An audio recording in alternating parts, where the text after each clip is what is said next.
some connection issues. Okay. You good, Vic? Good. I think. All right, if not, we Yeah, I start think over so. again. All right, let's go. What's good? What's good? What's good? You two Apartment 5B, hosted by your man Kel. I got my squad with me in effect tonight. My homegirl co-host Porsche. What's going on, Miss? How's it going, Kel? Everything is good. I'm so excited about this show. You've no idea. I've been dying. I say you should just. I'm gonna just fall back and you ask the question. Oh, it's all good. No. All you. My brother Vague out of BK. What's going on, good brother? Chilling, man. I just want to tell you, if you're online, you're on social media. I don't really do that quite often. Relax. Telling you right now. Niggas coming at you with something, bro. What happened? What? Wait, what did I miss? Yeah, what happened? No. Nothing that I take that. All right. Nothing I take that seriously. I'm just saying, like, I like to debate, but at some point, all right. You know what I'm saying? Right. Yeah, it's over. It's over for me. Now I feel you. I tell people all the time. It's like, if I say I don't like Cormega, I get 800 links. If I say I don't like a tomato, I don't like tomatoes, and you leave me alone. So let's just act like Cormega is a tomato and just leave me the fuck alone. Like it's that simple. Yeah. If I say I don't like a tomato, nobody's gonna be like, "Kill, have you really tried on a turkey sub? Have you tried on a turkey Subway honey roast bread sub?" That kind of tomato, no. You say you don't like a tomato, people leave you alone. You say you don't like somebody's favorite rapper, you get 800 links in your DMs. JP, out of Queens, what's going on, good brother? I'm good, brother. Thanks for having me on again. Nah. I had to. Yo, this is Porsche's show tonight. Porsche, what are we talking about? Tupac. We don't talk about Tupac enough. So Porsche told me this last week, and I said, you know what, Porsche? To have been doing podcasts for 3-4 years, I have never done a show about Pac. And that's fucked up. It's exactly what it is. It's fucked up. I'm not even gonna mince words about it. So I'm like, yo, we gotta do a show about Pac. You know what I'm saying? So Porsche, you want to lead us in, or how you want to do this? What you want to do? I mean, no, you can go ahead. I just am so excited to talk about all the stuff that we're gonna talk about, like our favorites and all that kind of stuff. So you take it away. All right, let me just do this real quick. Quick PSA, kill PSA. People think I don't like Pac, and nothing could be further from the truth. I'm just not a big Pac fan. That's what I'll say. And I'll even go as far as this, because doing the research for this, I'm like, yo, I like a lot of Pac songs. You know what I mean? I think I'm just more of a pre-Death Row fan of Pac than the post-Death Row fan of Pac. And we can get into all that stuff later, but I just want to, there's a lot of, people think I don't like Pac. When people heard we was doing the show, people text me like, yo, you doing the show on Pac? And I'm like, yo, I mean, I'm not a super fan. And the wild part is I've become more of a fan of his music now than I was during those times. And when, like I said, we'll get into that later. I've always been a fan of the man, which to me is even more important than music. You know what I mean? I'd much rather people be like, yo, I fuck with what Kill does in the hood. I don't fuck with his beats, but what that nigga does in the hood is great. Like, I love him. So that was more how I was with Pac. But we're going to get into all that. You tell me this, Porsche. When is the first time you heard Pac? What was your first introduction to Tupac? So my first introduction to Tupac was actually not his music. It was movies. And like back then I was still above North Dakota, like in the middle of Canada. Very, very difficult to get a hold of hip hop, like I've said before. So, but I did have, I did see Juice. I don't know. We had like a jumbo video. It was before Blockbuster at the time, and Juice was available. So my brother and I rented it, and I watched it, and that's my introduction to Tupac. And then the first time I heard him rap and like on the music side of things was actually in '93 when Strictly came out. So I wasn't Tupacalypse Now Tupac fan. I learned Tupac at Strictly. So. All right, no doubt. My brother DJ Rack One out of Houston. What's going on, fam? What's good, everybody? Everything is good, brother. JP, you tell me, when's the first time you heard Pac? I think the first time I heard Pac was same song with the Digital Underground. That was the first, because his verse was so dope to me, and I was like, "Who's this dude?" Like, he could rhyme. Right. That was the first time I remember hearing him. Like, okay, he had the full African garb on and all that. So the video. So that was the first time I heard him. And it was very impressive. That verse was very impressive for me. No doubt. Vague, what about you? Same thing, man. Do What You Like, the video. I was already a fan of Digital Underground and, never heard of Pac before. And he comes on, he was so different from everybody else on that song that I just was like, damn, who's that cat? You know what I'm saying? So that was the first time he like had an impression on me as MC. All right, no doubt. What about you, Rhett?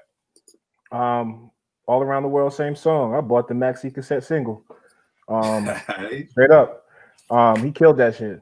That was the first time I found out who Pac was. I had to go back and see that he was in the Do What You Like video or the Humpty video. One of the videos he was dancing. But that was the first time I heard him. All right. And it's the same exact for me, like everybody else. It was the same song video, just like JP said. He was spitting a different way than everybody else. Digital Underground, they was like fun rappers. You know what I mean? Like, I don't think nobody was like listening to the Humpty Dance and Do What You Like for the lyricism or anything like that. You know what I mean? So, like, just like JP and Veg and Rex said, hearing the same song, it was just like, damn, like, who's that? And then I want to say that was off, what is this, the Nothing But Trouble soundtrack? Like, I don't even remember the movie. Like, I just remember it was Chevy Chase was in it. Yeah, Chevy Chase was in it. And Chevy Chase in the movie in 1990s, that's way past National Lampoon's Vacation. So, like, this was on this downhill swing of his joint. But, yeah, I just remember that. Now, tell me this. So, Porsche, you saw him in Juice. When did you hear his music? And when were you like, yo, this nigga got some shit? The first song I heard of Pac was Keep Your Head Up. So that was back in 93. And, I mean, the song was just different than anything else. Like we were listening to the radio at the time. We got that album from one of my brother's friends. My brother's older than I am. And yeah, I mean, he played it and it was like, this is not like the other rappers that we're listening to at the time, like Run DMC and all of them. Pac just sounded different. He had a different energy about him. It was just noticeable right away. That he was just had a different way about himself, lyrically and everything. So that's what I knew. All right. What about you, JP? Man. Wait, what was the question again? I forgot that. That quickly. Like, when did you know Pac had some shit? Like, because in our day, rappers was coming out every day. The K9 Posse, the Double XL Posse, Twin Height. Like, there were rap groups literally coming out every time I turned on Rap City, it was 10 new rap groups out. So you know what I mean? And again, and this is no shot at any of those groups, but it's just saying that, Pac could have easily just been like a CMW or, the K9 Posse or something else. When did you know? I think for me, probably the Strictly for My Niggas album. I think the videos and like he wasn't just he saw he was rapping about something like what's going on. You know what I'm saying? So I was like, okay, he's really coming with it. I think Tupacalypse Now, I kind of paid attention, but I wasn't really, you know what I'm saying, after that. But probably the second album did it for me. Second album. Yeah. All right. What about you, Vay?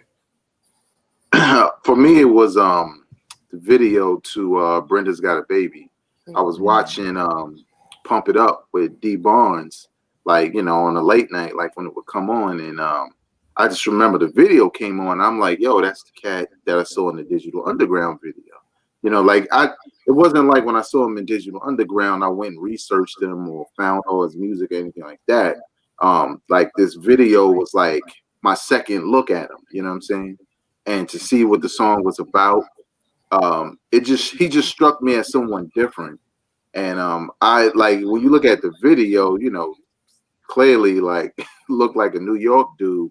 And I was kind of shocked because I didn't think he was originally, just because he was with Digital Underground at that time. But yeah, when I saw the Brenda's Got a Baby video and what he was rhyming about, I just felt like, damn, I don't think anybody's ever rapped about something like this in an entire song. You know what I'm saying? Teen pregnancy and, just everything that came along with that song. But that was the first time I really felt like, oh, like this dude is somebody real, and I wanted to hear more. So, all right. What about you, Rhett?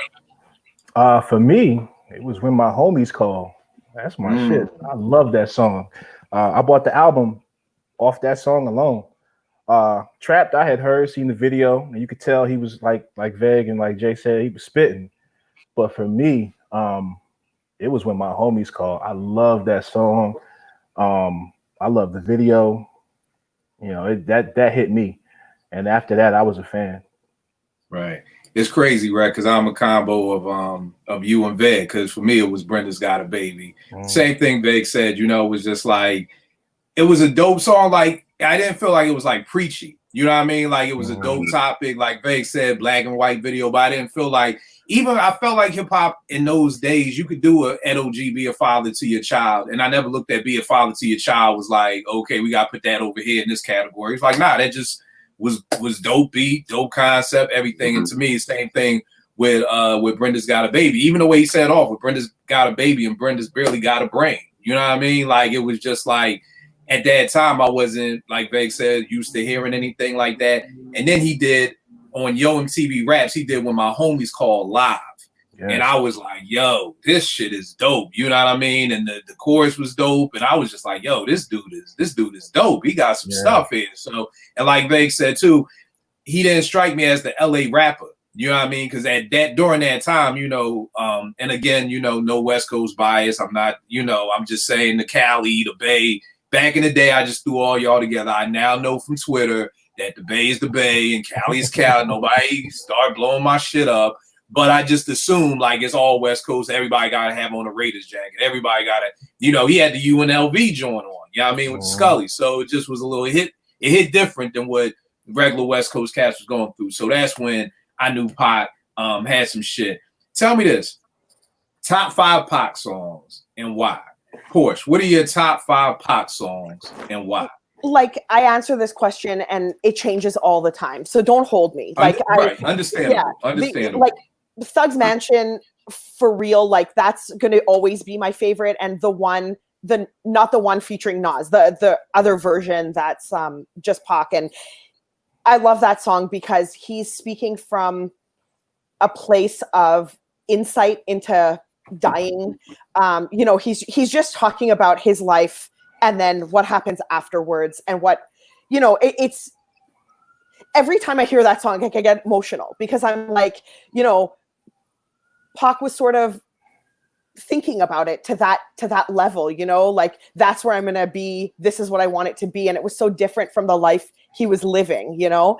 So I love that one. Words of Wisdom. I mean, that's just filled with gems. It's got tremendous insight. It's so reflective of society. It's just amazing. Hail Mary. That song, I think that one is sort of like cinematic for me. The bells, it's very dark, it's gloomy, it's very fitting for the Machiavelli album. It's all like centered around death. It's dark. I like it. I think Pac was so good on it. And it was just very different from his upbeat, positive songs that he has. And then Keep Your Head Up. That one is one of the first songs of his I ever heard. So that will always be one. And I just think it has a very positive message. I love it. And Me Against the World and To Live and Die in LA would be tied. To Live and Die in LA is Pac. Okay, like what I love about Tupac is that he captured, every time he talked about California, he like captured exactly what it feels like to be in Cali. And I know that later because at the time I wasn't traveling to California. I wasn't doing that. But then later on, I'm like, oh my God, this is exactly like when you listen to Tupac in California, it's like, it hits different. It's just a whole other experience. It's like, I don't know how to describe it, but that's why I love these songs. All right, no doubt. JP, what about you?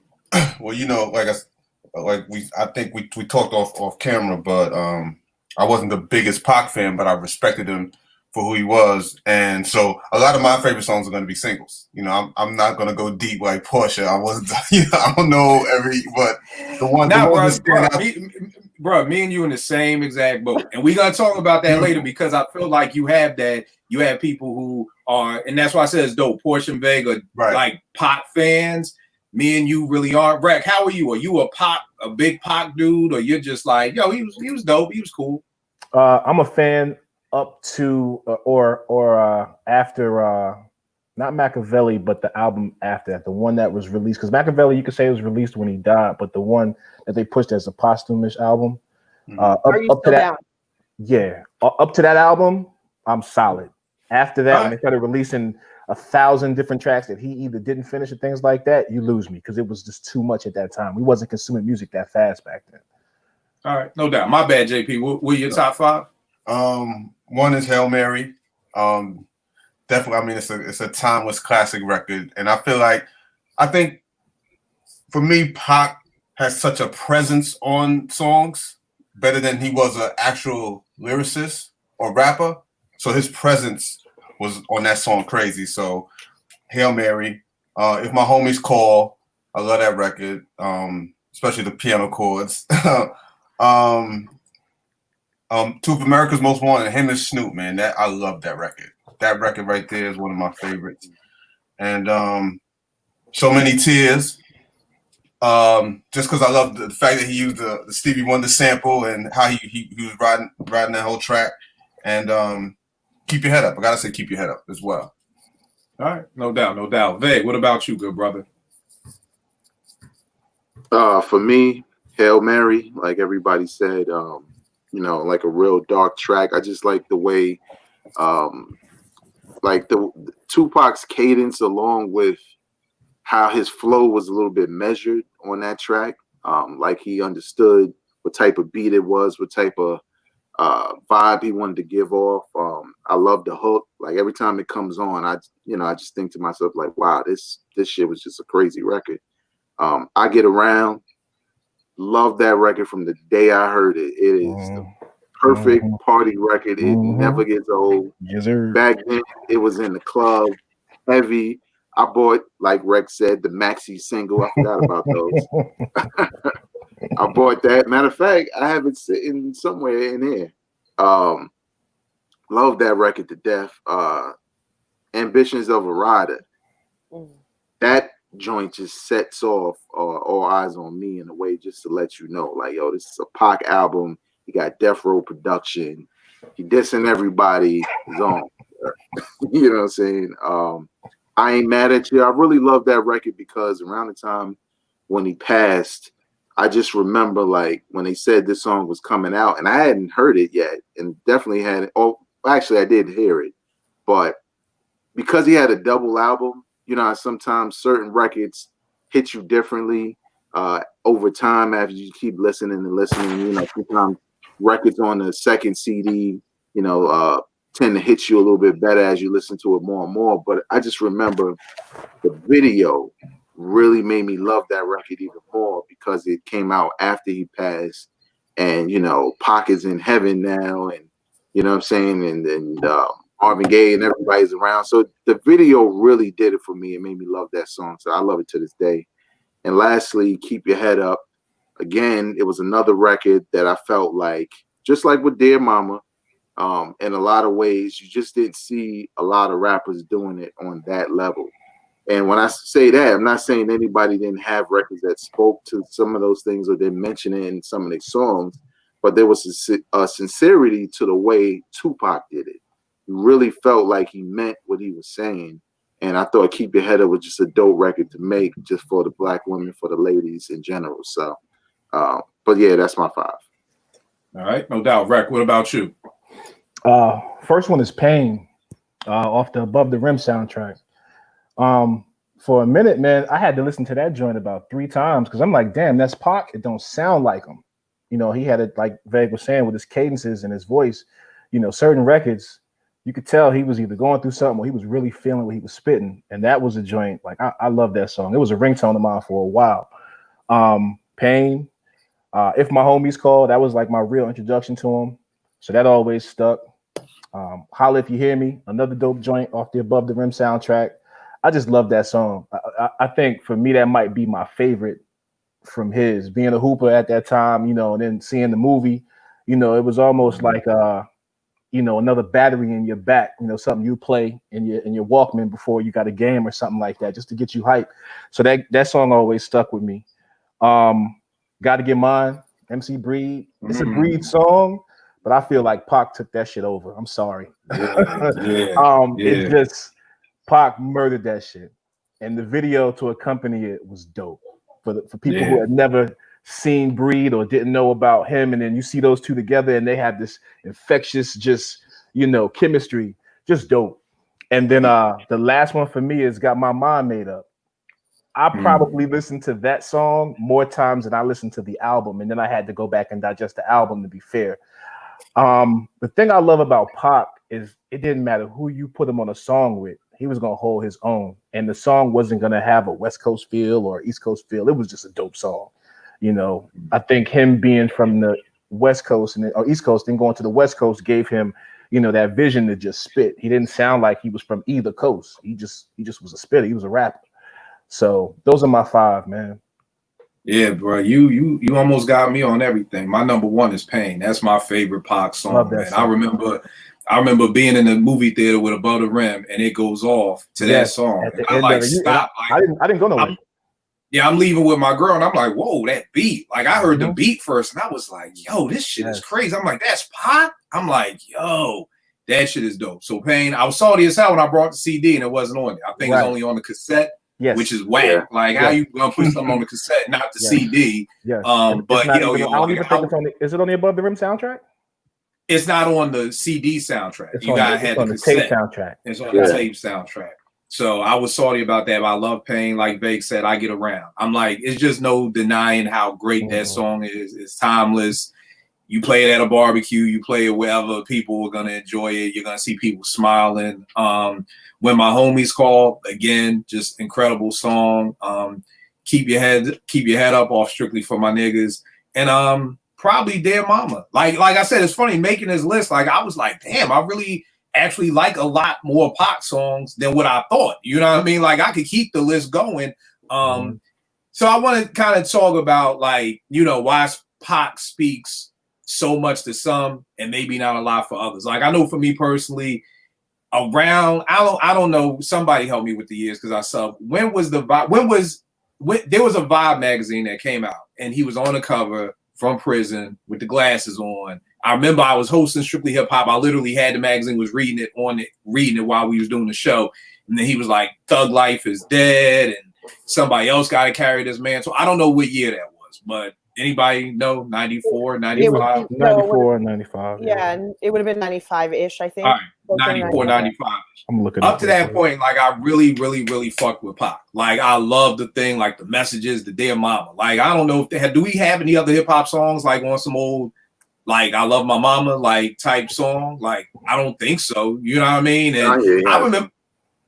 Prior, like, to like when Pac had done Dear Mama, I think like up to that time, that was like the first song, And the funny thing was, I remember being at Strictly Hip Hop, and everybody was calling up like, "Yo, I want to hear Pac by Dear Mama.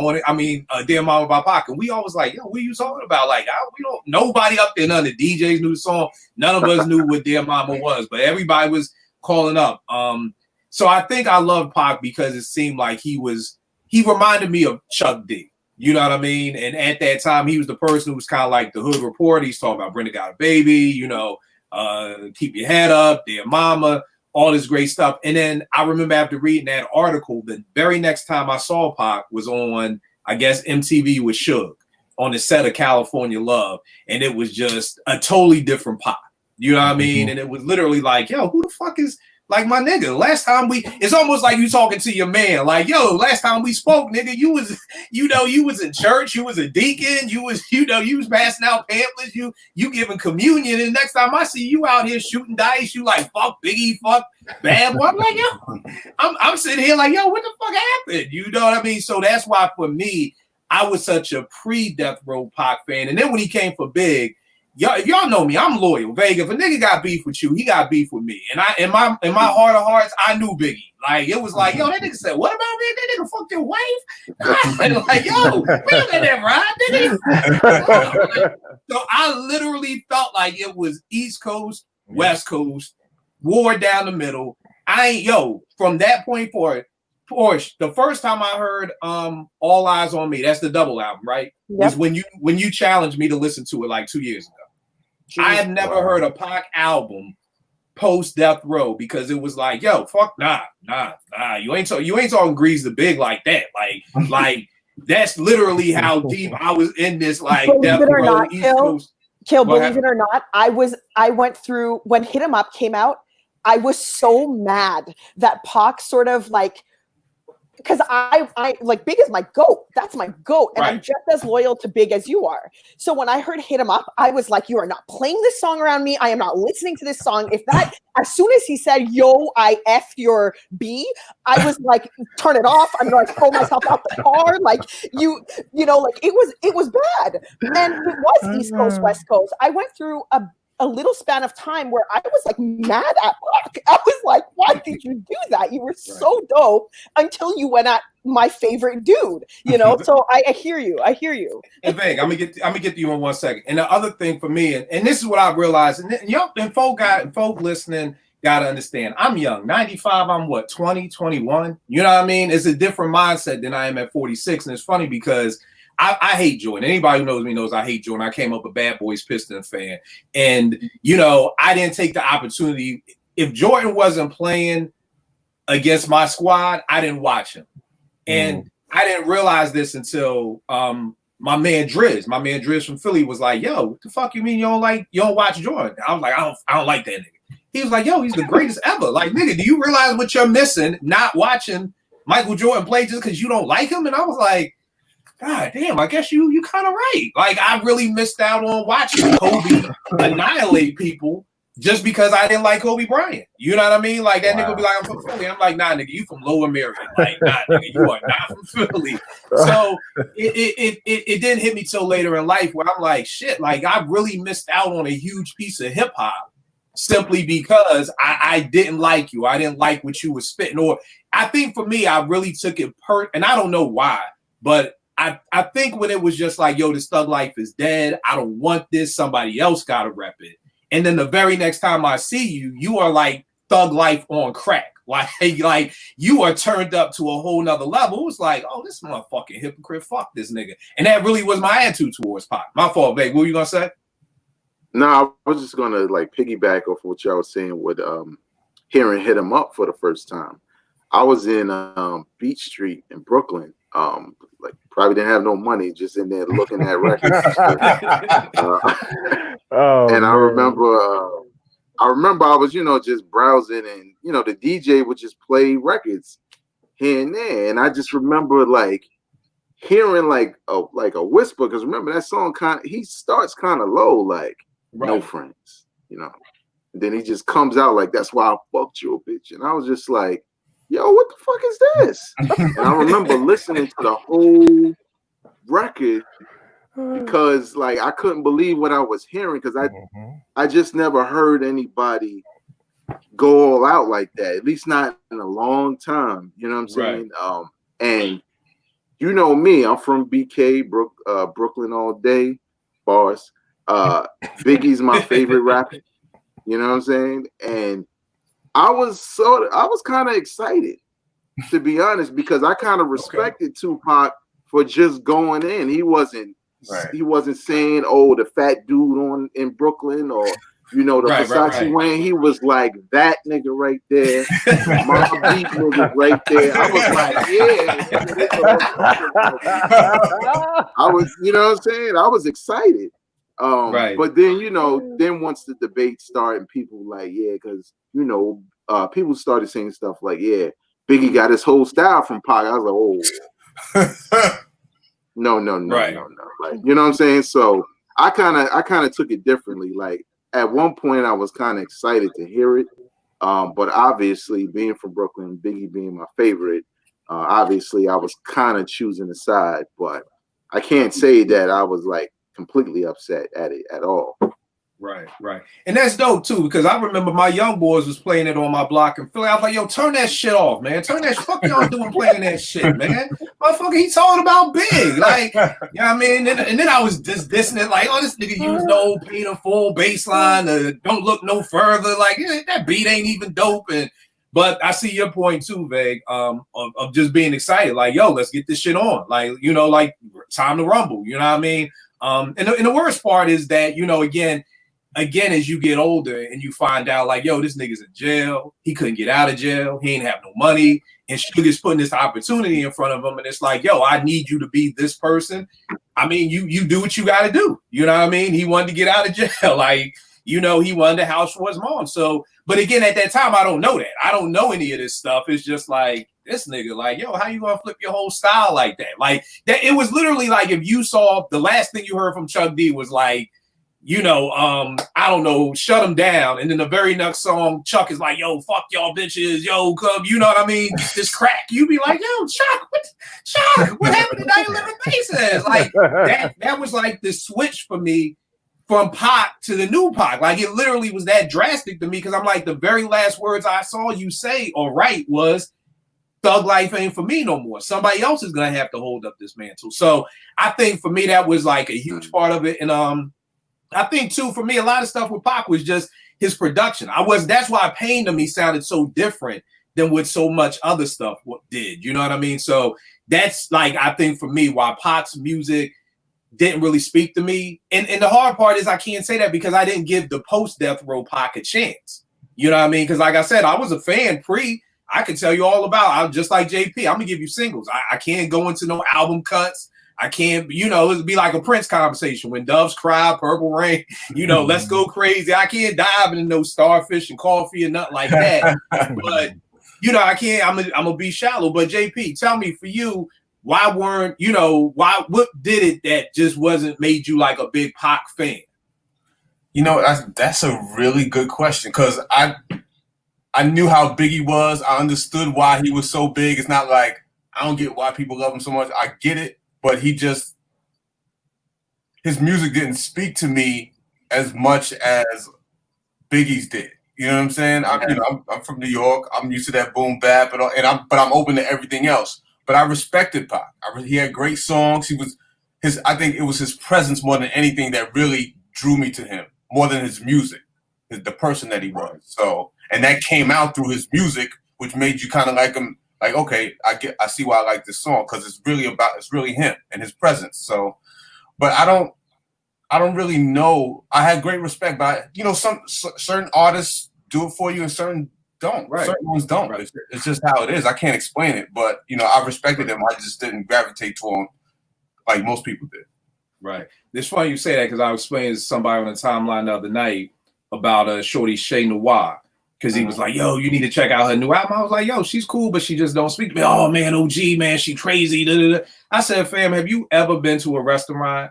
And ain't nothing wrong with the restaurant. Like, you like the food, you leave, you and your girl, you and your wife go out, you go to a restaurant, you eat the food. But then you look up 2 years later and you've never been back. You know what I mean? Like, there was nothing wrong with the food. You didn't get sick. Y'all left. I was like, it was cool, but it didn't do enough for you to be like, okay, babe, yo, next Friday we going back, or, you know, next Saturday. So that's what it is. It's not that the food is bad. It's not that you got sick. It's just that I just prefer something else. And I feel you with Pac. The other thing about Pac I used to hate until my young boy just put me onto this. I hated Pac because I felt like he was a hypocrite. I felt like 1 minute it's love the sisters. The next minute is fuck these bitches. The next minute is like, let's hold our brothers accountable. The next minute, fuck you, I fuck your wife. And I was like, Pac is just a walking fucking hypocrite. And this is my young boy. So he's like, you know, old head, can I say something without you being offended? I said, yeah.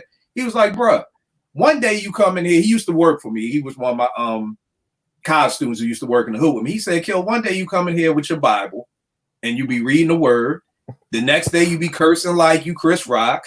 The next day you come in here, you know, doing something else. Like, he was like, yo, Pac basically was a black man. You know, some days you want to be at the Million Man March, and then the next day you at the strip club. Like, and then the next day you know, and that opened up my mind. So the wild thing about Pac for me, and like as I said, I'm becoming a fan and listening to more of his stuff now, is I just think the older I get, the more mature I get.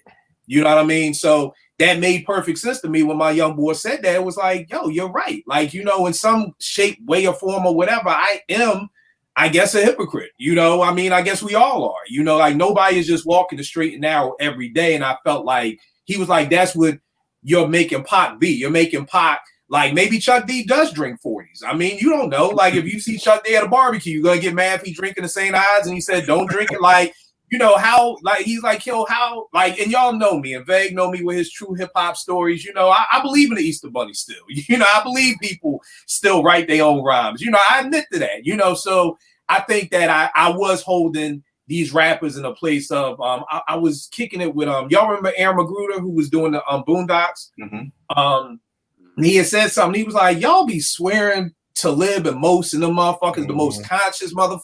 Them niggas is niggas just like this. Like Jay said, them niggas is foul just like us. You fucking niggas from the project, them niggas foul just like us. But because they give you this Kufi fucking Howard University circa 93 vibe with incense and dreads, you think that they all conscious.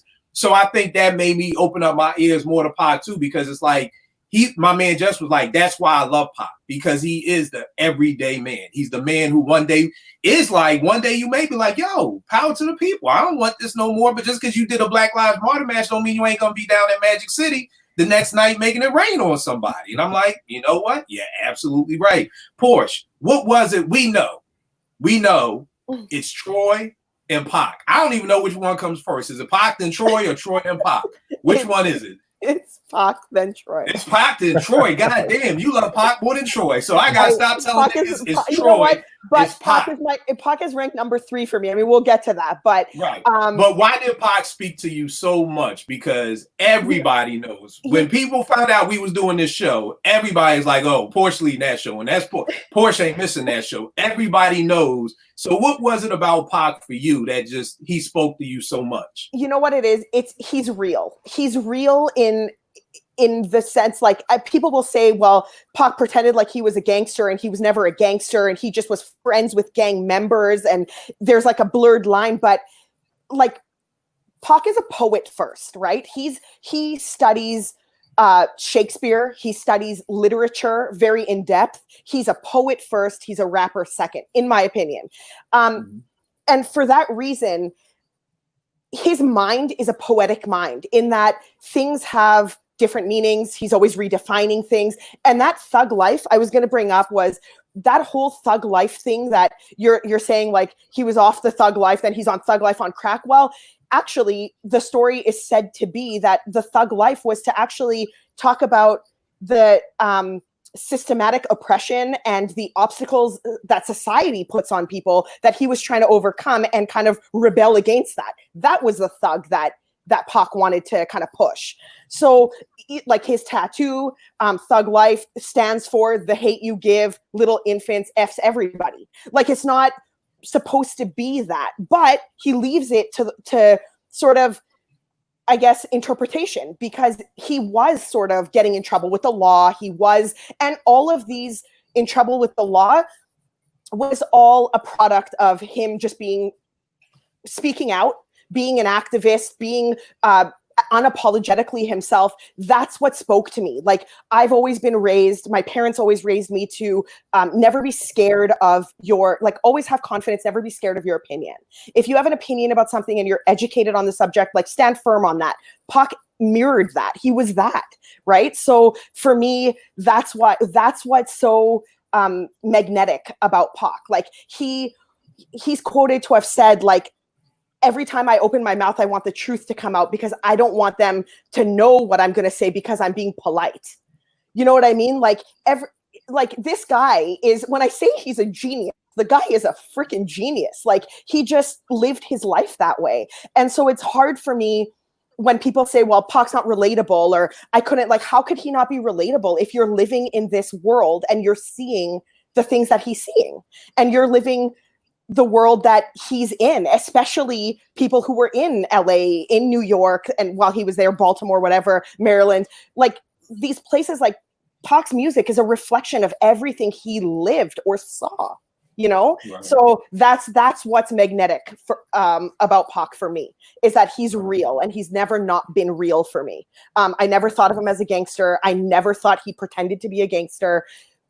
I don't know where that kind of conjured up from. I think it all came from that Thug Life tattoo that wasn't even supposed to be that, but it's just me. I feel you. Vague, what about you? You hit me today on Twitter like, yo, you doing a Pac show? Hit you up like, hell yeah. You're like, yo, I'm a big fan. What was it about Pac that spoke to you? Well, I think for me, first, like even when we talked about like what we first liked about him, what we first heard, I still wasn't on board completely as a Pac fan until probably Me Against the World, when it, the consistency told me like, all right, I need to stop sleeping on these albums because this dude is putting out, this is his third album, he putting out dope record after dope record. I think the thing that speaks to me is a lot of what Portia says, but I've seen people like Pac a million times in the hood.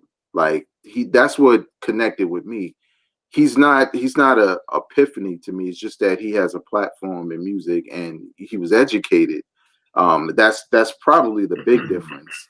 For me, I think he knew how to apply what he knew, whether it was talking about the street or talking about, anything righteous or anything in that regard. I think he was just very knowledgeable and he knew how to use it. I think his schooling, as far as, being in the School of Arts and just being an observer of society and people and how people, communicate with one another, whether they're in the hood or you at a rally or whatever the case may be. I think he was, like Portia said, a poet. A poet looks at the world, looks at things differently and deeper than most people, and they're able to, take what they see, take what they hear, take what they experience, and translate that into their music. And I think that's what I really liked about him.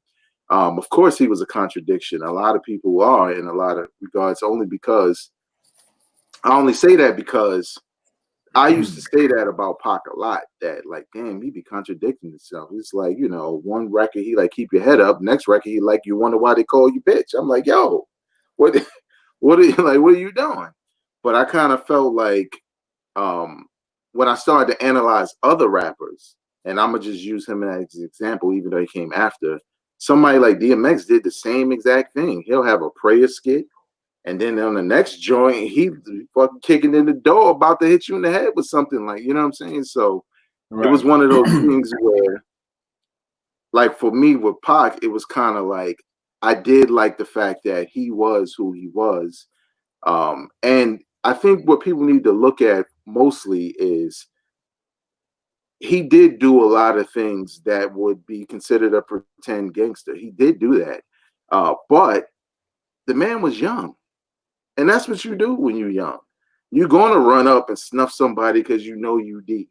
You know what I'm saying? Even if that's not the life you live, even if you made a record about something else, even if your mother raised you to do better, you're just going to do that. So I would never really feel like, oh, well, he contradicts himself or, oh, he's trying to be this and that. Obviously at that time I felt that way because I was young. But looking at it as a whole, I'm like, this dude was young. He was living his life. He was in some bad situations. He was around people where he felt like he had to prove himself in certain circles when he really didn't have to. And I think he also realized that. But I think, again, to summarize it all, just like Portia said, the dude was a poet. He was real, and he was definitely relatable. If you can't relate to one thing Pac says, you don't have a pulse. Because he talks about everything that has to do with life in some shape or form. You know what I'm saying? Whether whether you like the I Get Around records or you like the Dear Mama records. And one other thing, when he openly admitted in Dear Mama that his mom's was a crackhead, that was just something, again, I was like, I've never heard this in hip hop. I've heard people say their moms kicked them out and all kinds of other stuff, but to say your mother was a crackhead on a record and still recognize her as a black queen, I just respected him, on a level that was different from other rappers. So that's me. Right. I feel you. What about you, Rap? I mean, they hit the nail on the head. For me, I think the first thing that kind of drew me to him, first thing I heard was Trapped. And, the song, he's talking about just, not being trapped in just certain situations. Growing up young, black, and you don't have like certain mentors, we look to rappers. We look to what they were talking about. And, for him to talk about those topics, for me, it spoke to me because I didn't always have the right male figures around me early. So I think I gravitated to him early just based on his content and what he was talking about and what he was trying to convey. And as that kind of went on, it changed. Like Veg said, you know, he was young. Shit, he died at what, 24, 25? So he was young. So those things just kind of stuck to me because, you know, as a young 13, 14, 15-year-old kid, you're looking for that. You got your parents, but you're still looking for that outside of it. You're looking for that wisdom, knowledge, or whatever you deem it to be outside of it, whether it's athletes, rappers, whoever. And he just happened to be one of the ones that I just gravitated to. It spoke to me because I didn't necessarily have somebody to tell me at that early of an age, you know, look out for these things, watch out for this, you know, so the cops are going to do this. Like, he was talking about that shit early. And, you know, to be 6'3", $160 at 14, 15 years old, and motherfuckers, cops pulling up on you as you walking, thinking you 20 years old, you know, it goes right back to that, you know. So that's kind of where I came from with it. I didn't get deep in the Pac until later, but that's what drew me to him early. It was just the tales he spoke on. No doubt. The crazy thing, and why I always say I respect Pac as the man, I think JP, you were saying something similar to that, is that to me, and it's funny what Porsche said, Pac to me was like a real life superhero. Like, that nigga was like we gonna talk about your favorite memory of Pac outside of music. My favorite memory of Pac was when he shot them cops. Like, I was like, yo, this motherfucker just shot some fucking cops. Like, this nigga Superman. Like, he's Batman. Like, what the fuck? You know what I mean? Like, this dude, and I've heard different stories. I thought the story was Pac saw some white people fucking with a black dude. Exactly. I looked it up on Wikipedia today, and they didn't say that. They done switched the whole narrative. Yeah. It was on Wikipedia today. It was like, oh, a car, Pac's almost hit the two guys. So I'm like, wait a second, this ain't the story I heard. But again, folk just trying to change the narrative of what happened. But from what I remember, Pac saw some two white dudes messing with a black dude or something like that. He pulled out the hammer and started busting at him. And I'm like, that's my kind of nigga. So that's what I mean by I always respected Pac, the man. You know what I mean? Because I love what he stood for. I don't know too many other black folk that gonna see two white people, and this is 91. This ain't even no Black Lives Matter. This we ain't even on where we at right now. Right. This is just normal black man driving, chilling in Atlanta, seeing two white people messing with another black man and gonna stop to intervene. Like, I was like, that's my dude right there. You know what I mean? So that right there is like my favorite, you know, Pac, and maybe not even favorite memory, but like, what is your memory of Pac outside of the music that you think of? It may be the shooting at Quad Studios, it may be something else, it may be, but what's your favorite memory or the, I gotta stop saying favorite, I apologize. What's your, like, the big memory? What's the first thing you think of Pac outside of music? JP, what about you? I think of, speaking of Quad, I think of after he had got shot in the Quad or whatever, the photo of him putting on the stretcher going into the ambulance with the middle finger, like, to me, that's so iconic. It's like, I'm still here. I'm still here. Like, y'all ain't got me, nigga. I'm still here. Fuck all y'all. Like, I love that. That was Pac right there to me in a nutshell. Like, despite everything that happened to me, I'm still riding. So that moment, seeing that picture right there, that was a big impact for me. All right. What about you, Van? For me, it's probably a funny moment for me. It seemed nobody in this moment was like laughing, but I could see myself and his entourage probably smiling and having mad jokes in the car. It's the one video where Pac is coming out of court and he's trying to spit in every camera that's outside. Like, he running out of spitting in cameras. And I thought that was just the funniest shit I ever saw in my life. Because I'm like, this nigga Tupac is off the hook. He really going to try to spit on every camera that's coming in his face. But I like, and that's another iconic picture. That's another iconic picture. Yeah. Like JP was saying, that's another iconic Pac picture. And you could tell it was more because, like, when you watch the video, you could tell he was just tired of, you know, the cameras, the media, what they write about him, what they saying about him, whatever happened in the courtroom, what they thought about him.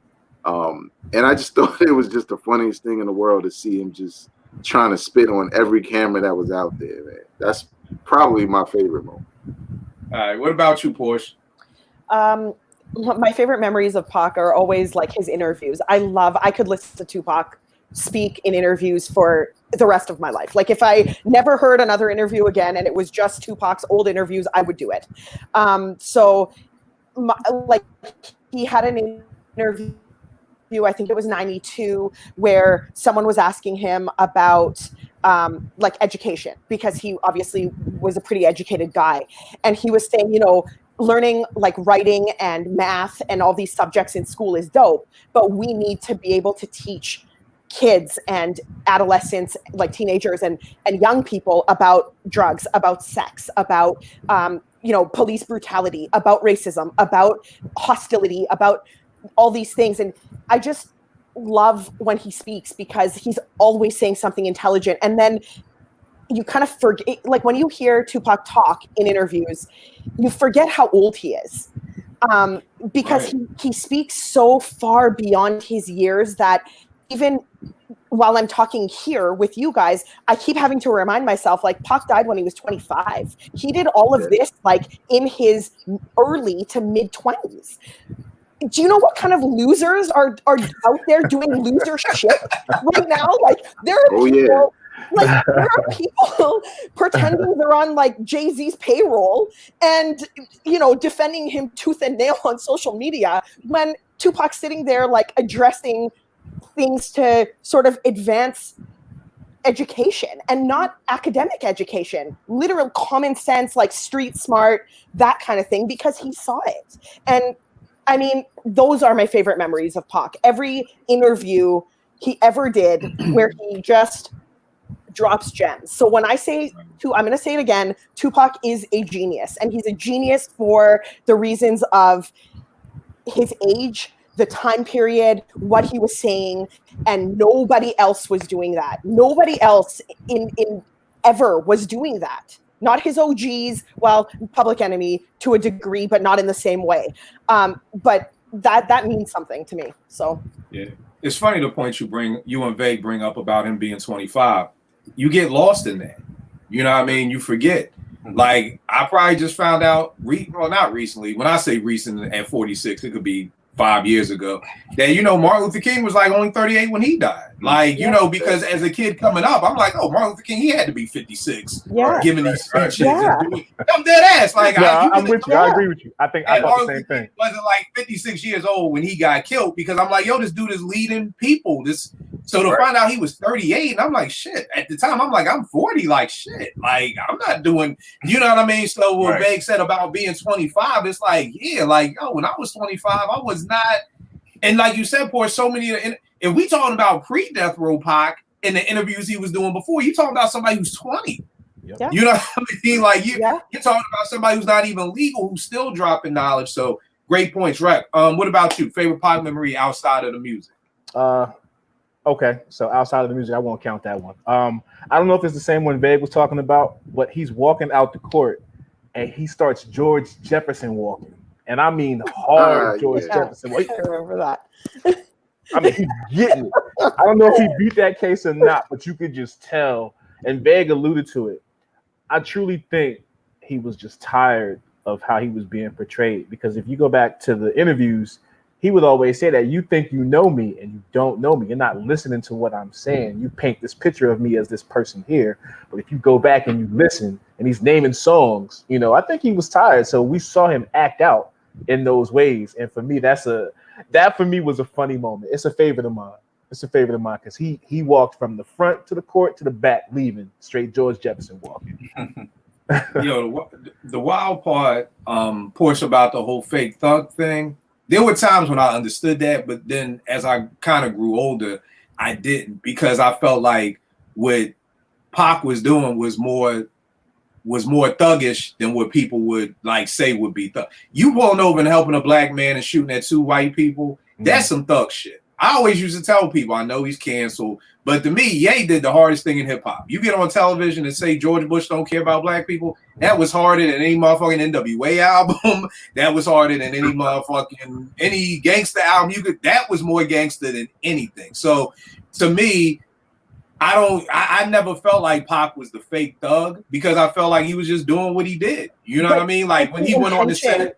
And it's his goal, right? Like when you think about all of the things and all of the ways that Pac sort of acted out, it was all surrounding and in and around like uplifting and sort of progressing Black people, and in a lot of circumstances, you know what I mean? So when you think about it that way, like, yeah, he shot at two cops, but what was the goal there? He was trying to save somebody who was getting like brutalized, right? So, but that's what I mean. That's what I mean by, like, to me, I think folk look at thuggism as, oh, he sells drugs, or yo, he was really about squaring up, and I'm just like, yo, the shit he's doing is more thuggish than what y'all mofos are doing. You know what I mean? And maybe he did run with the wrong crowd. Maybe he did run with Haitian Jack. Maybe he did, you know what I mean? But we all ran with the wrong crowd, or could have run with the wrong crowd at that time. You know what I mean? So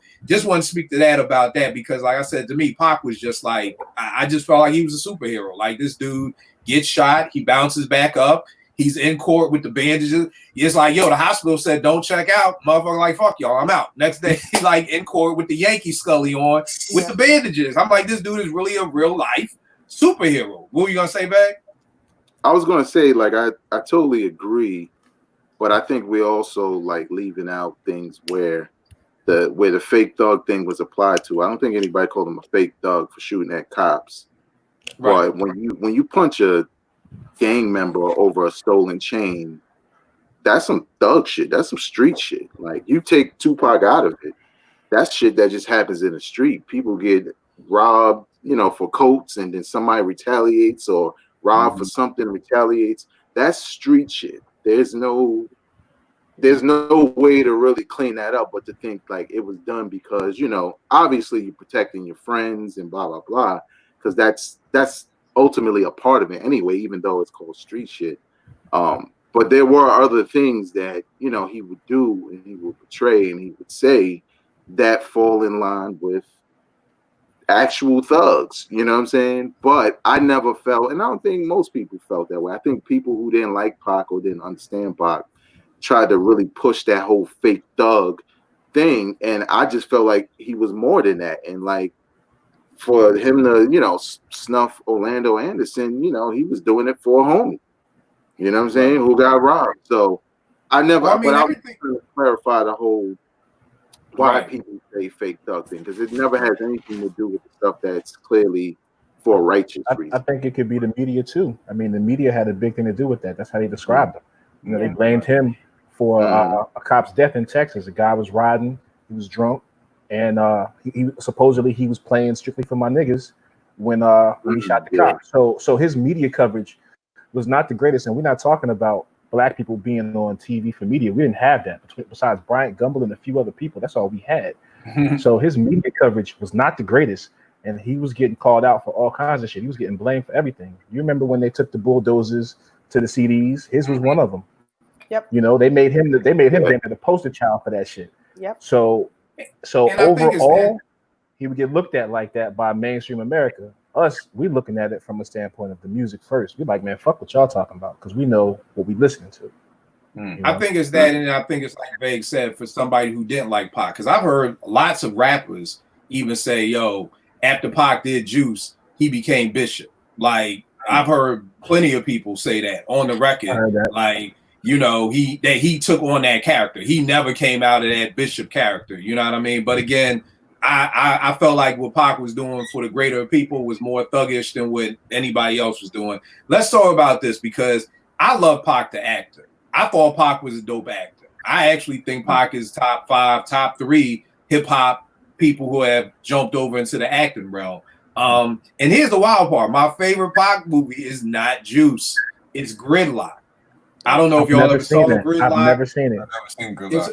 But I remember. It's about he's in this band with this guy and this girl, and they're on heroin, and they're trying to get off heroin, and that's what the whole movie is about. And it just spoke to my situation. I saw it in '97. I'm in Atlanta, just graduated Morgan. I don't got no health insurance. I'm trying to get to a doctor. You getting to run around and everything like that, and that's what was happening with them. It's like, as a junkie, if y'all know junkies, when you decide you want to get off crack, you may only have a couple of hours until you get high again, or you getting back on heroin. So they had like a timetable of, we got about a day to either get clean or we coming back. And that's actually my favorite Pac movie is Gridlock. Then of course Juice, and then Above the Rim. But I actually thought Pac was a dope actor.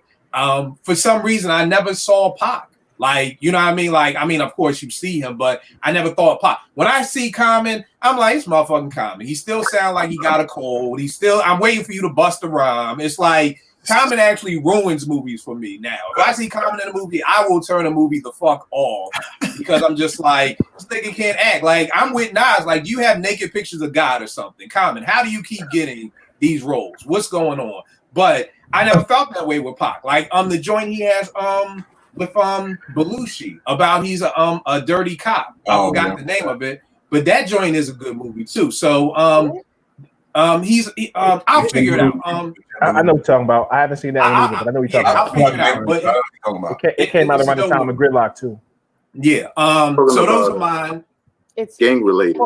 Gang related. Yeah, that's what it is. That's what it is. I wasn't mad at that movie either. Me and Nate was just watching it last week. So I thought Pac was a phenomenal actor, which kind of probably goes back to what Veg and Portia they were saying about, you know, him being brought up in the theater and in the arts and Jada Pinkett, and like he was just bigger than a rapper. You know what I mean? So those are my 3 movies. JP, what are your 3 favorite Pac movies? If you got Juice, Poetic Justice, and Above the Rim. Like those are the I didn't see Gridlock, I didn't see Gang Related, I didn't see a bunch of stuff. Those are the ones I saw, so those are the ones that are my favorite. But Juice by far being the favorite because that set everything off, and it was so convincing in that, man. Like it was just a fun movie. I haven't watched it in a while, but I think I'm gonna go back and check it out. Yeah.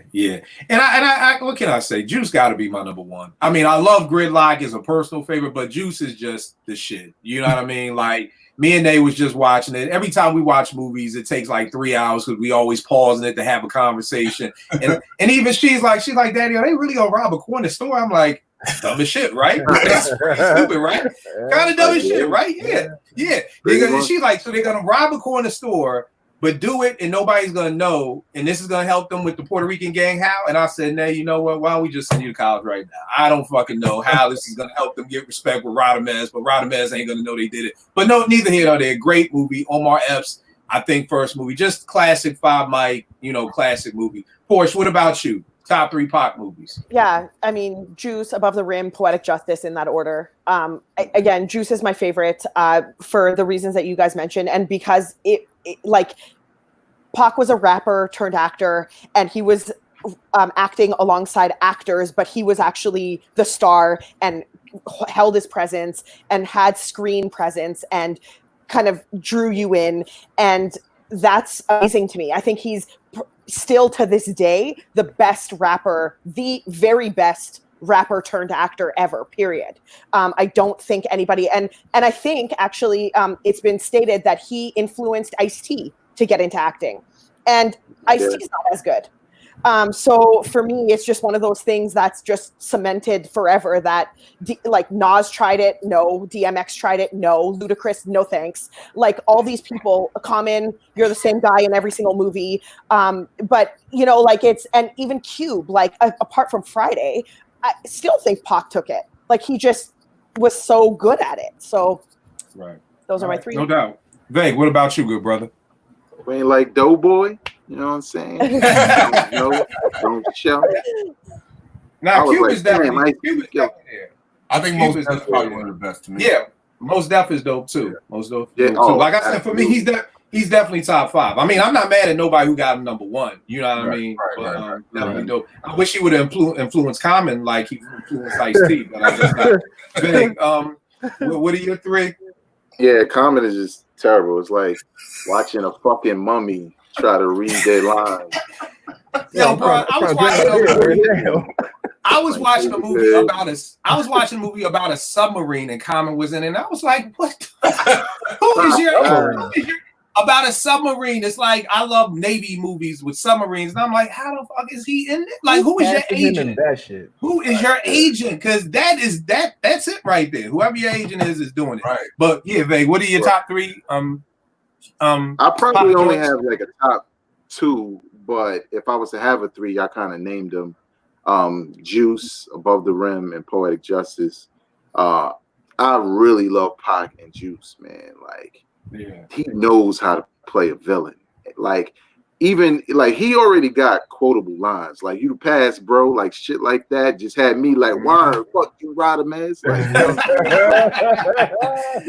because it was because it kind of built. That's how good he was, because he wasn't that guy when the movie started. Right. And he built to this insane, like the power and having a gun and killing somebody was building him inside. And I thought he did an excellent job of conveying that. But even moments like Omar Epps, playing the character Q, being at his locker and he closed the locker and Tupac's right there. Like, you got to be a hell of an actor just to have the timing, the right look, the disdain he had for Q. Like, nigga, you trying to duck me? Like, he had that look. You know what I'm saying? I just thought he was excellent. And then Above the Rim, again, playing a dope villain. And Poetic Justice, what I really liked about it is I think that's the closest to actually seeing who Pac was in real life. You know what I'm saying? Because he was kind of serious in certain moments, but he was really comical.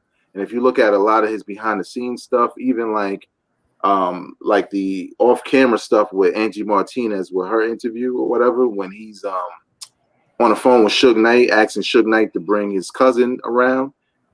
This is the Pac that's screaming West Side and all of that, but you see a concerned relative on the phone, and I'm like, that's the real Pac right there. So I kind of feel like in a movie like Poetic Justice, he kind of conveyed like who he was to his friends and his families in this character, because the character called for it. And I'm going to add one more that doesn't exist, but I wish it does. I am not a fan of Baby Boy, but if Tupac was in that shit, it would have been way better. I really like one scene in Baby Boy. That's when Snoop Dogg like fuck your fort and kick Shorty. That's my shit. That's the best part of that movie. But imagine Tupac in the role that John Singleton created for him in Baby Boy. Like, Tupac would have killed that. No disrespect to Tyrese, but I know Tupac would have done that. Oh, also one more other thing since we talk about Pac. The Mace Windu character in Star Wars was supposed to be Tupac and not Samuel L. Jackson. That shit is crazy. Tupac was supposed to be in Star Wars. Yeah. You know what I'm saying? But that's a testament to his action. I didn't know that either. Yeah, I ain't know that. Rack, what about you, good brother? I mean, the same three everybody has said, for all the same reasons. Quick caveat: one of the times I realized he could go from an acting standpoint was his cameo in A Different World. He killed that. He killed that. If you go back to it, he wasn't overacting. He was Pac. They said, "Hey man, here goes some lines," and he took it. And that just showed to who he was from a standpoint of an actor. He was more than what people bill him to be as this rapper. He was a Renaissance artist, in my opinion. Man, he could do it. I think he could do it all if he had the time to do it. That's dope. That's dope. All right, tell me this, y'all. Does Pac make your top 10 ghost list? I said goat list of MCs. Portia, we already know. You can just tell us the number because we know he makes it. He's number 3 for me. Okay. All right. And that's behind who? Big and Nas. Big and Nas. All right. Yeah. So Big Nas, Pac. Okay. Vague, what about you? I don't know, man. Like, my top 10 changes every now and again. I want to say yes. I probably said it on a podcast before that he was. I think when I think of top 10, it's just obviously it's everything, but I probably lean heavier on lyrical skill, and Tupac wasn't that kind of rapper. You know what I'm saying? He was actually an excellent songwriter. You know what I'm saying? He was a little bit above just your regular rapidy rapper. So I would obviously put him in my top 10. I just don't know what number. I would have to look at, like, who am I putting in front of Tupac? You know what I'm saying? Right. All right. Rec, what about you? I'm with Vague from the standpoint of my top 5. It changes, or my top 10. It changes, but it's more based in lyricism. If I had to put him in there, he would be in my top 6 through 10. In any one of those numbers. and more so for his impact than anything. I think he gets overlooked. I think people run around talk about Pac's the greatest and ain't heard the whole Pac album. And his impact is what, for me, puts him in my top 10. I mean, when you got white kids in middle America with a do-rag on, or not even a do-rag, a bandana tied around their head, you know where it comes from. You know, his impact is unparalleled, man. So he'd be in my top 10, but somewhere between 6 and 10. I can't give you a number. Right. What about you, JP? Yeah, I don't really know if he makes my top 10 because if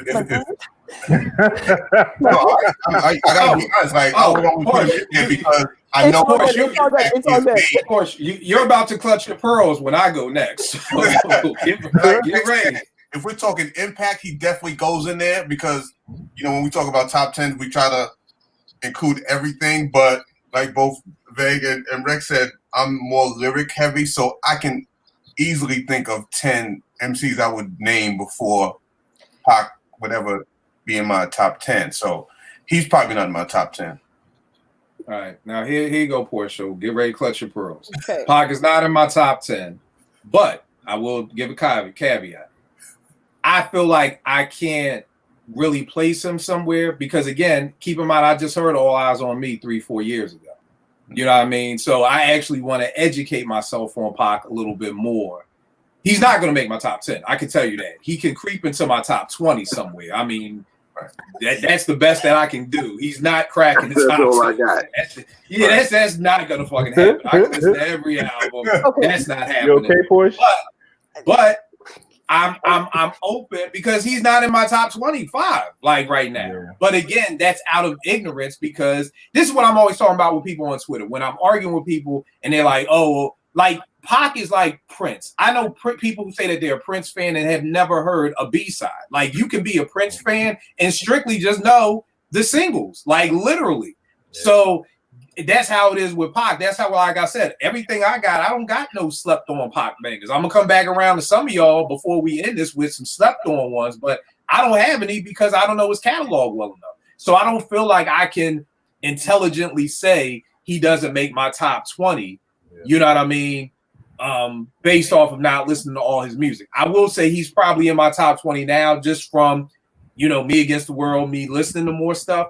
Maybe he'll creep up more, but I highly doubt. I'm just like JP and Veg. I don't think Pac was the greatest MC. You know what I mean? I think it may just come back to Portia, what you said. He's a poet first and foremost. You know what I mean? I don't know if most of the people in my top 10 would say, I don't know if Biggie would say he was a poet. Or if, you know, Rock, I mean, maybe they would, but I truly think Pac was a poet. And, you know, for me, again, just for me, that he didn't have the lyrical ability that I want from an MC to make my top 10. And again, you know, it's just my personal top 10, you know. But I definitely feel like Pac is in my top 20, and prayerfully, you know, the more I listen, the more I open my ears, you know, he can maybe, you know, creep up a little bit, but nah, he's not. That top 10 is kind of solid there. So yeah. So tell me this: slept on Pac joints. I know me and JP gonna sit this one out. Yeah. So Vague, rank, report. Give me some slept on Pac joints that people. You know what I do want to talk about? I will say this: I was living in Atlanta. I brought this Tupac bootleg. I wish I had it, and I loved it. I fucking loved it.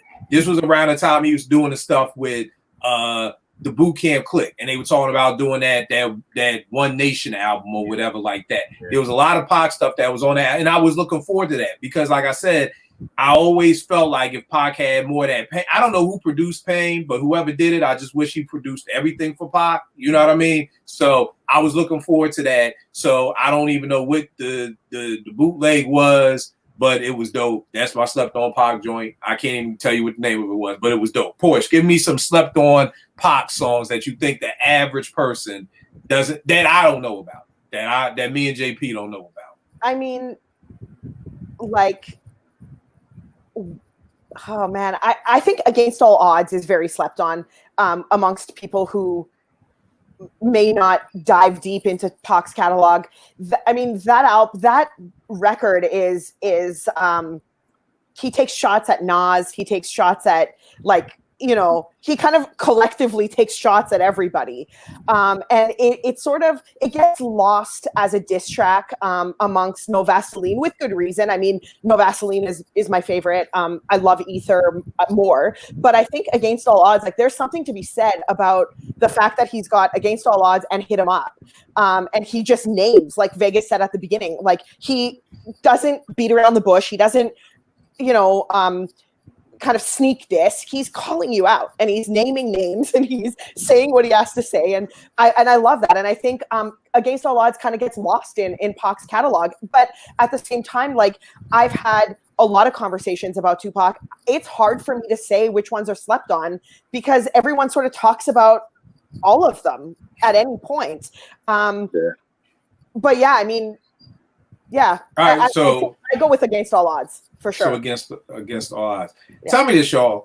Well, Veg, do your slept on. Do you have any or? Yeah, I got some. I probably have two.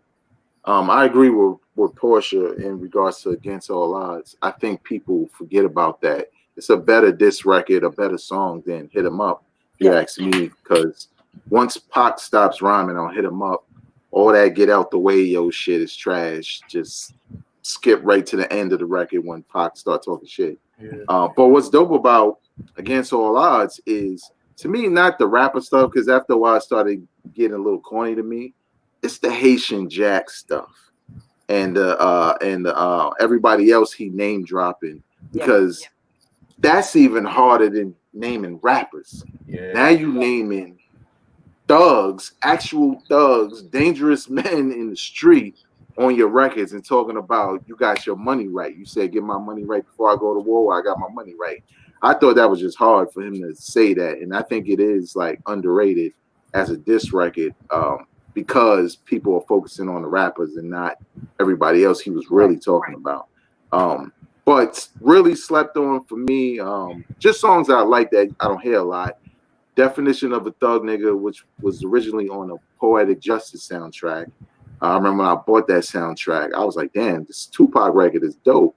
Also on the Are You Still Down joint is Thug Style. I heard that on a mixtape. And I was like, man, you should have put this shit on the album because it's just, well, it's Thug Style, but Pac and the beat is kind of real stylish. And you're not used to hearing Pac flow like that. And he like, you know, bitch niggas don't know my style. Like, he flowing kind of faster than usual, you know what I'm saying? So I really like that about it because it shows some range. And then they got another joint on there called Hellraiser that I thought was another dope record.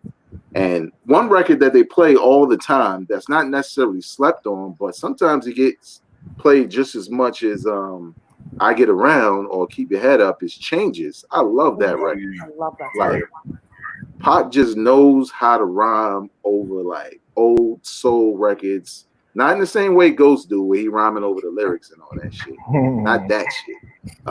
But just taking an old soul record and adding some meaningful lyrics to match the feeling of the record. You know what I'm saying? And when you hear the lyrics in that record, man, that's what Pac was. When you listen to Changes, you hear how he rhymes, that's why people love him, because of that. So those are a couple of slept on joints. Let me say this because I'm wondering this. One of the things I did love about Pac, the man, was his work ethic. I love the fact that he always was in the studio. You know, I feel like with so many rappers, it's kind of like I just get in the studio because I have to. You know what I mean? Like, it's time to make an album. All right, let me go make an album.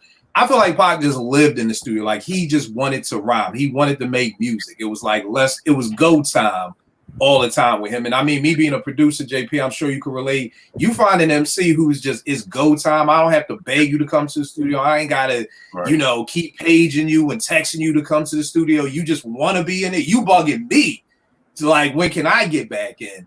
You know, that's a huge love. And I want to know this from y'all.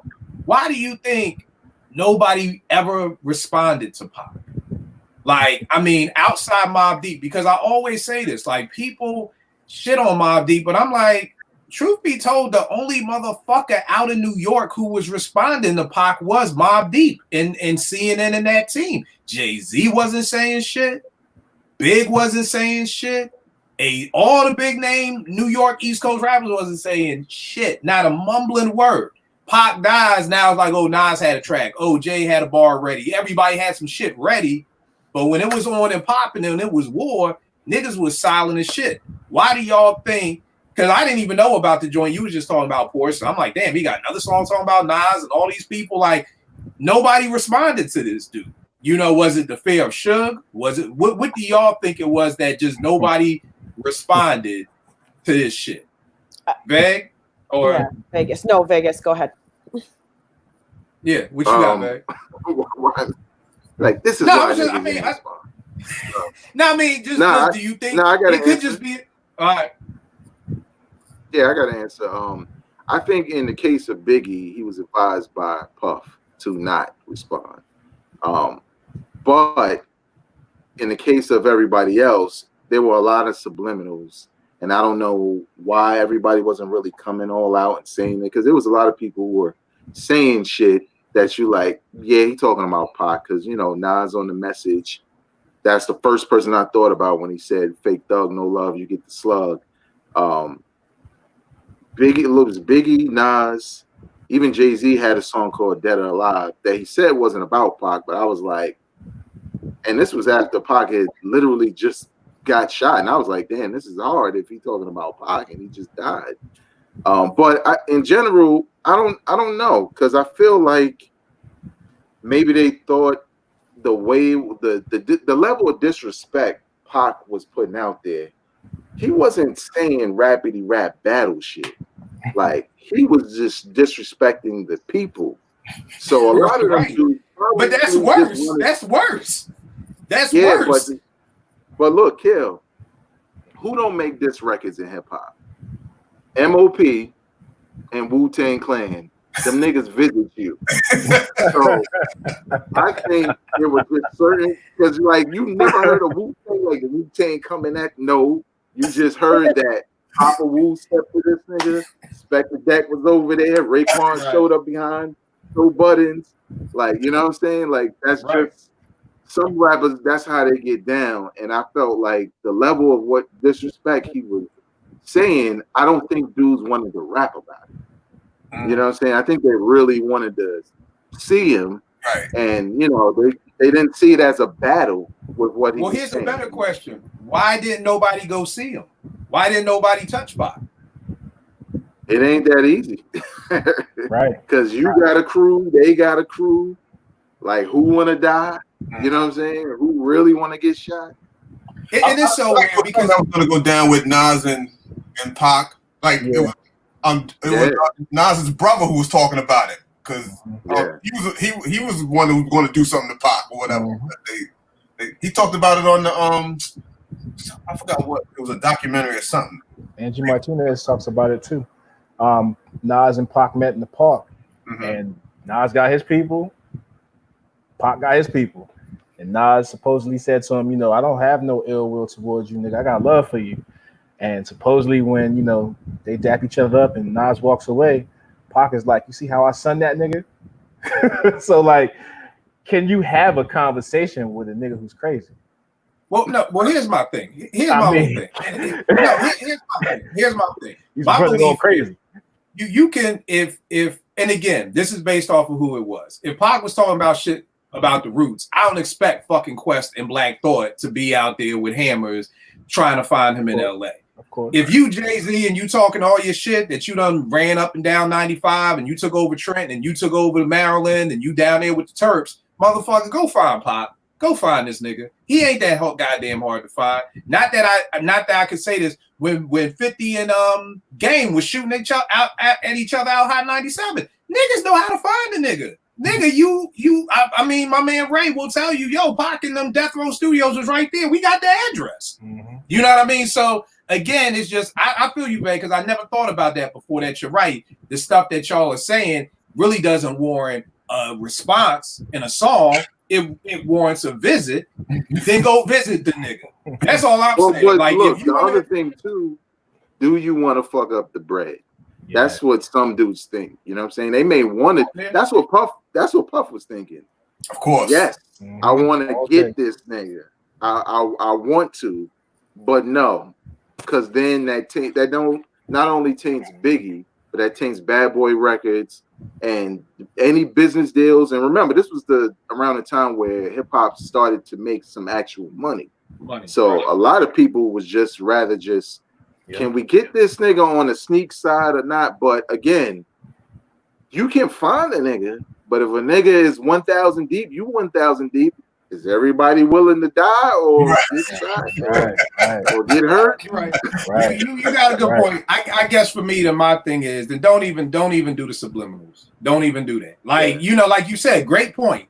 What you said to me, you said you fucked my wife.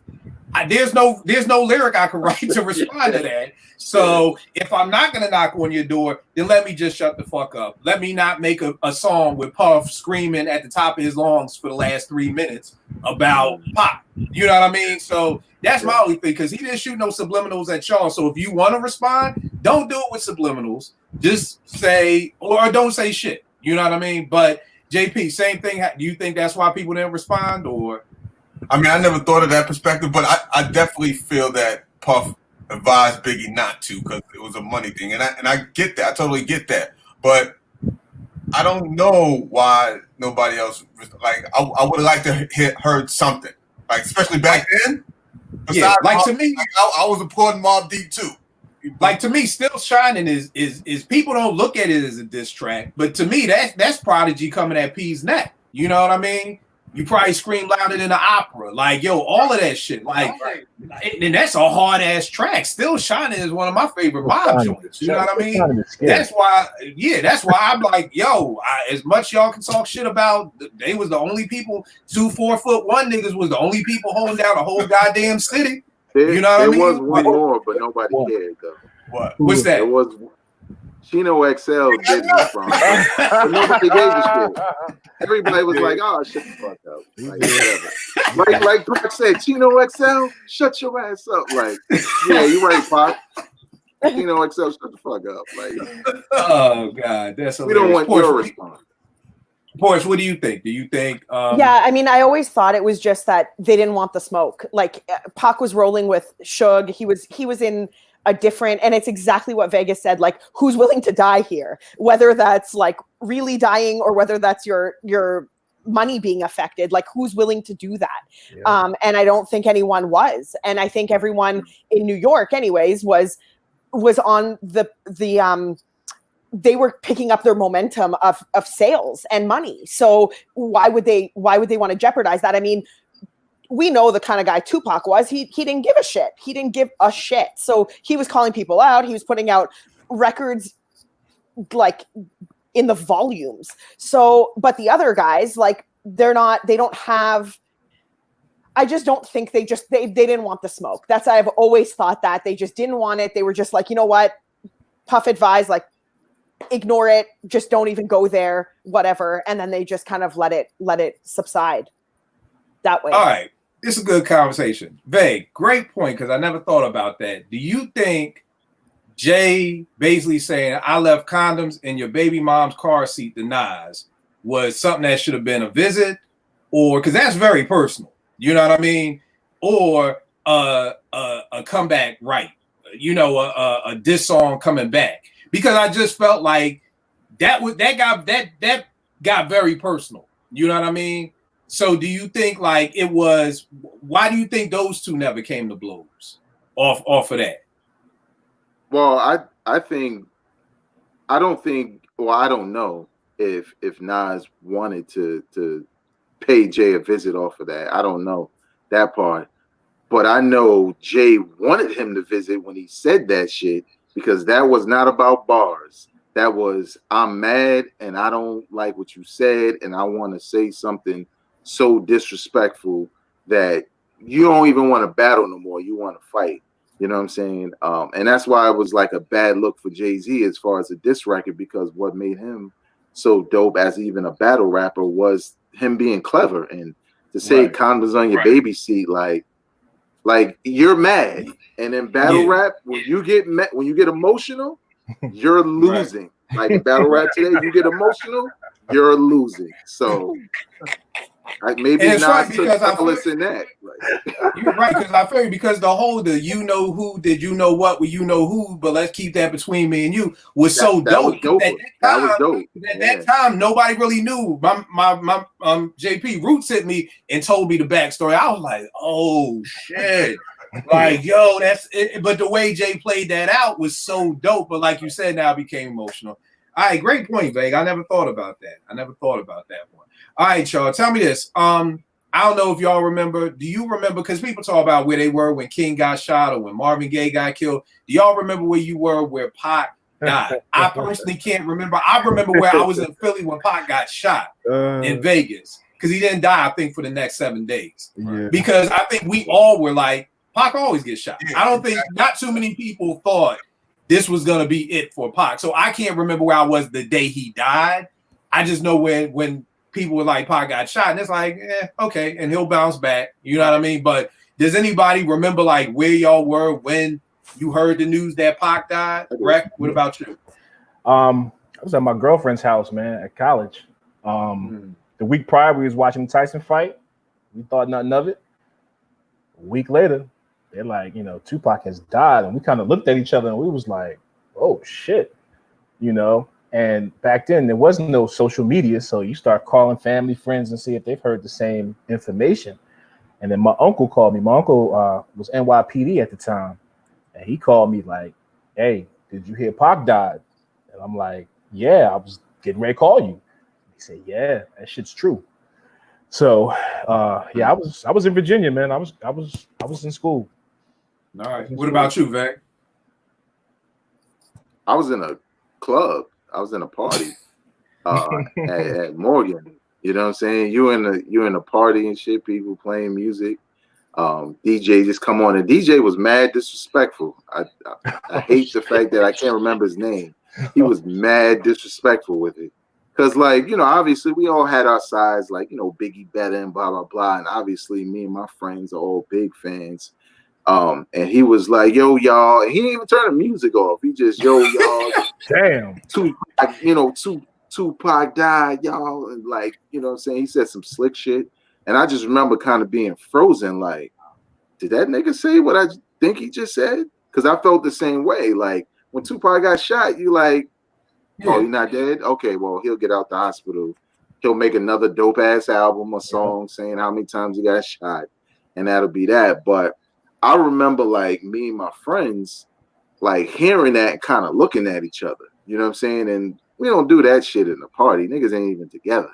You know what I'm saying? And I just remember, we was just in a bathroom talking about that shit. Like, damn, he really dead. You know what I'm saying? Because the thing is that's why I felt excited when I heard Hit 'Em Up and not, offended by it. Because of the simple fact that I was a hip-hop head. I loved the combat part of the sport.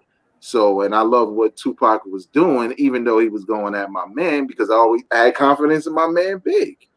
But when he died, that made it something else. You know what I'm saying? And that made me kind of feel bad for hip hop, because it was a bad look for hip hop to have this dude who has his roller coaster of a life, according to the media, and for them to almost win with the image that they try to portray of him being this thug and this recluse and out of control.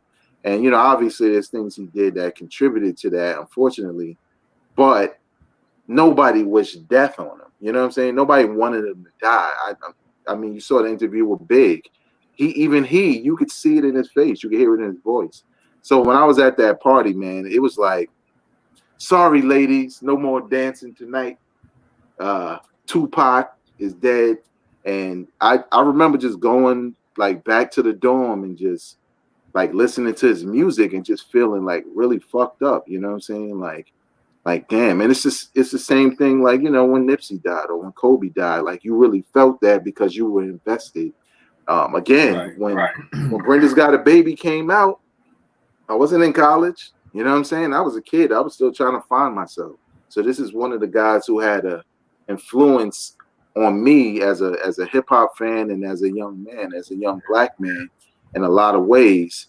And to just have that happen, and it's an icon from our era as opposed to our parents, it just really struck me and kind of like stopped that party for me at that time. So, right. Yeah. What about you, Porsche? You remember where you was?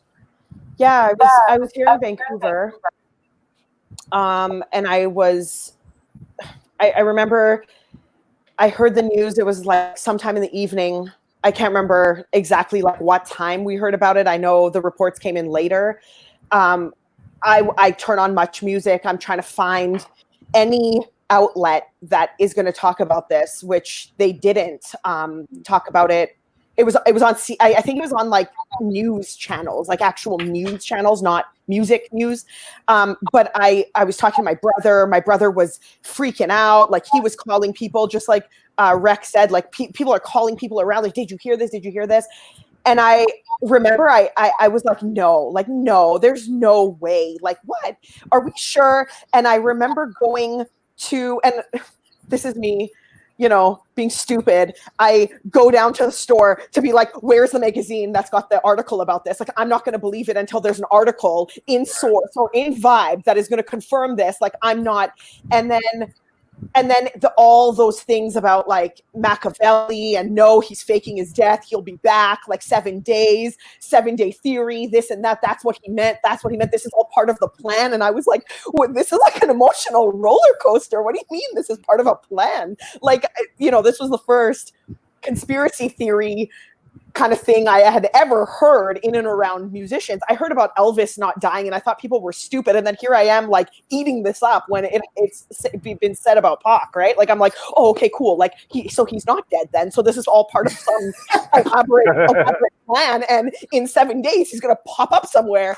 And then, it just everywhere for like the whole, everything was all Tupac all the time, like music channels. I remember all the magazines, they ran it in their newspaper. It was on the news. Like it was everywhere. And then it was very upsetting. I was upset. I didn't cry.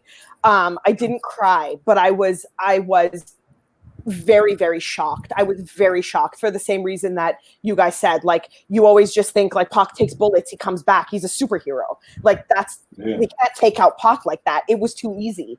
When I heard back, getting shot on that intersection in Vegas, I was like, no, that's too easy. Like he would never be that accessible. Like it just seemed too easy for me. But yeah, I mean, it was devastating. Yeah. Crazy times, man. Crazy times. Yeah. And then like you said about the I Ain't Mad at You video. Like it just seemed like just crazy timing. You know what I mean? That's just like, yo, like this dude is in heaven. Like it was crazy, man. And like I said, here's the wild part about Pac, that when everything started happening in Ferguson with Mike Brown, my first reaction was if Pac was here. You know what I mean? And that's what I mean by I'm a fan of the man, more of the music, because that's who I'm like. If you ask me who I wish could be leading these protests and these marches, it's Pac. It's not Chuck D. My brain doesn't go to, yo, Chuck, why you in him for? I'm not like Killer Mike, no disrespect against them, but it's like I just feel like this would be a total different. I feel like if Pac was still here, he'd be our Martin Luther King. So as black folks say, we don't have a leader. I feel like me personally, just me, felt like, it literally was like where's Pac? You know what I mean? So just another testament to the man.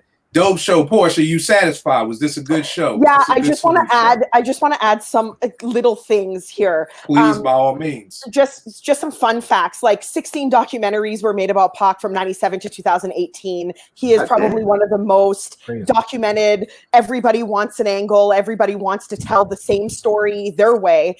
So that's that. He has 4 studio albums and like 6 posthumous releases, which I don't think any other rapper ever who's passed away has that much material after the fact and generates money for God knows who at this point, so long after they've passed away. 6 TV sitcom appearances, 5 movies, I think, something in around there. And my favorite thing about Tupac and his whole entire life and legacy and all of that is, of course, the impact and influence, and that's evident in University of Berkeley studying his poetry as part of their as part of a course. Harvard University co-sponsored a symposium about Pac as a modern day hero.